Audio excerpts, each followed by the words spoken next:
So you want to live somewhere in Portland and maybe you're coming to visit soon, but you don't even really know where to start. Maybe you're overwhelmed and you've got only a couple days to spend in the city and want to know where would be best for you to check out. Well, first you got to ask yourself, what kind of house do I want? What do I want my neighborhood to feel like? What type of lifestyle do I want to have? Do I want walkability and character, or do I want clean cut and car dependent? Portland is known for having many diverse and happening neighborhoods, each with its own distinct vibe, as well as charming small businesses that add to their vibrant culture, as well as different styles of housing available in each area that have a wide range in price. And on the flip side, Portland is also known for a wide variety of different types of suburbs and even smaller towns within a quick drive of the main hub if the city isn't your cup of tea. And I will touch on all of those later in the video, but first, if you're looking for that quintessential Portland turn of the century craftsman style bungalow and super walkable neighborhoods where the neighbors all help each other out, you should definitely check out pretty much anywhere on the east side of the Willamette River. Neighborhoods in Southeast like Richmond around Hawthorne and Division Streets, or Sunnyside closer to Belmont. There's Montevilla, Foster Powell, Woodstock, Selwood. Or in the Northeast, there's places like Alberta, Mississippi, Beaumont, Wilshire, Irvington. These are all hot spots with a plethora of charming types of older homes, many of which have been renovated, with some opportunities for fixer-uppers too, as well as even some occasional newer homes that have been built on properties that had older homes torn down. All these neighborhoods though are accompanied by endless restaurants, indie movie theaters, cafes, shops, parks, wellness centers, small music venues, food carts, bars, and more. You can find homes in pretty much any of these neighborhoods in the $300 to $400K range for fixer-uppers and $400K on up to right around $1 million for move-in ready homes, but the median home price is right around $530K. If you're looking for a more modern, posh living experience with endless restaurants, craft cocktail bars, art galleries, shops, and more, you should walk around Portland's famous Northwest Nob Hill neighborhood. Before I get into that, just a quick reminder that if you're thinking of moving to Portland, I'd absolutely love to help with that. You can find all my contact info right down below this video, so don't hesitate to reach out today, whether you're moving in the near or distant future. Wonderful people like yourself get in touch with me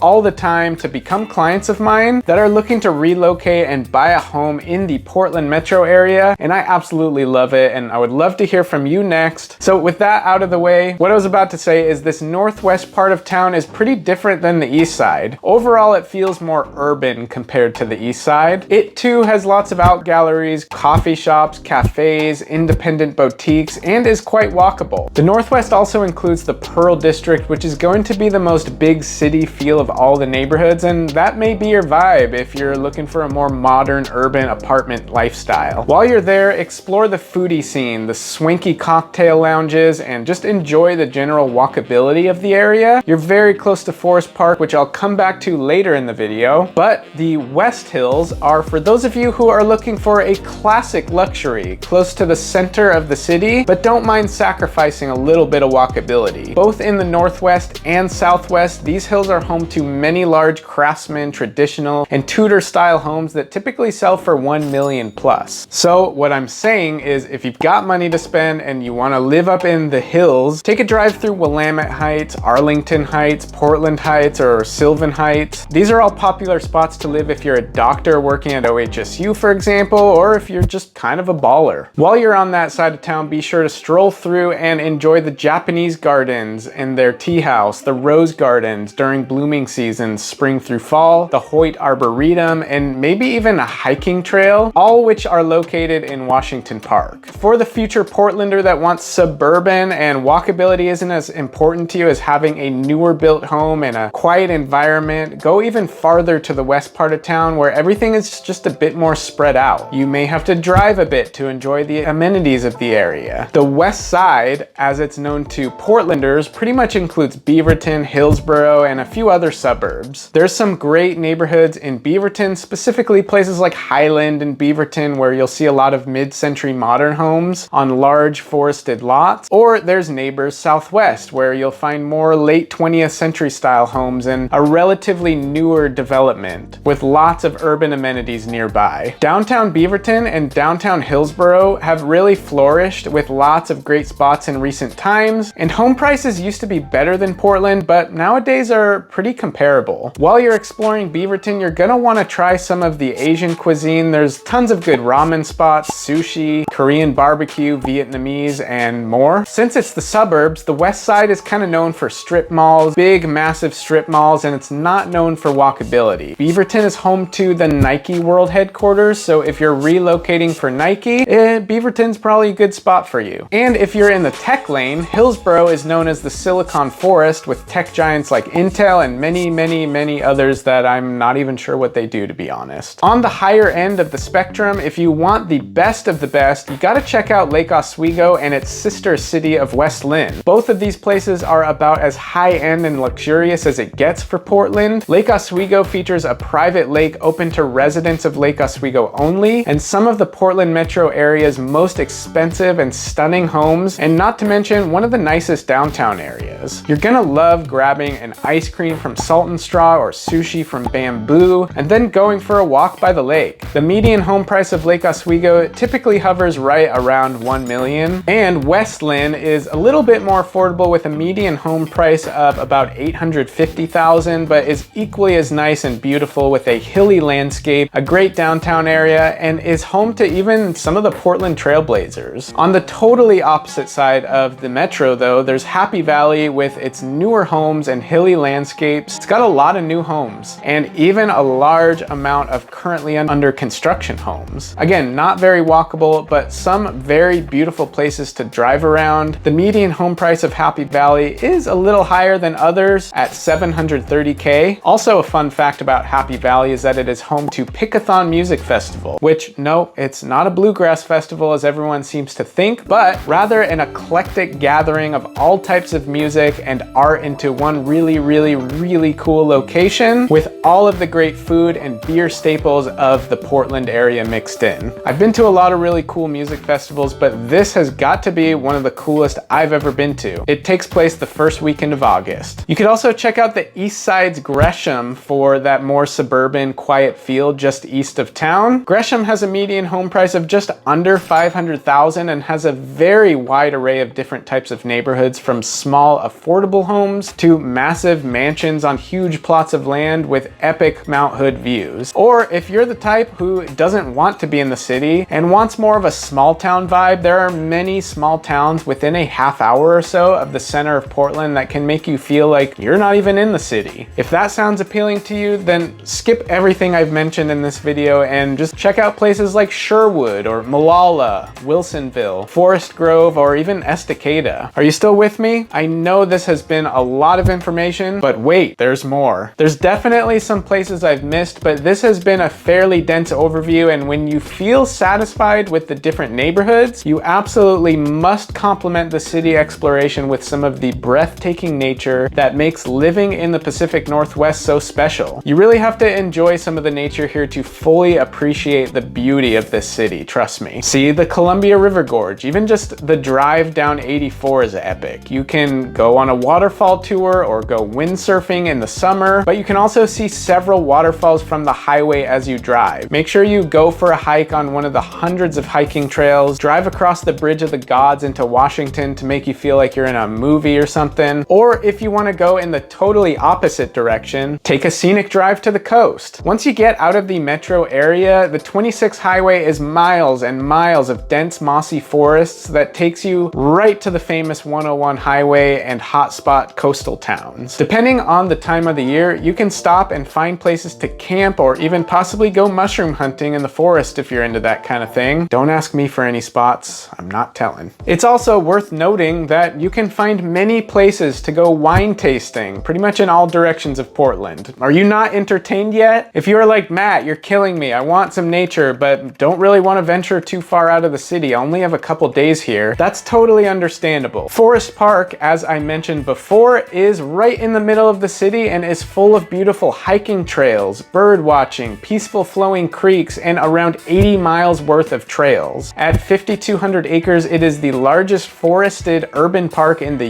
US, and it truly makes you forget that you're even in the city. Washington Park is pretty amazing too. Mount Tabor is nestled in the heart of Southeast Portland and just blocks away from the famous Stark Street. This is a dormant dormant volcano turned into a city park with hiking trails, a 360-degree view of the city, and even a dog park. Laurelhurst Park is in the middle of Southeast Portland as well and serves as a lovely, peaceful city retreat in the middle of the city that features a large pond with ducks, old-growth trees, walking and running trails. And now that you have some solid ideas of how to spend your first few days in Portland and you're wanting more detailed info on all the many neighborhoods here, I'd recommend checking out this video next, where I take you on a video tour of the city like nobody else has before. Thanks for watching, and we'll see you over there.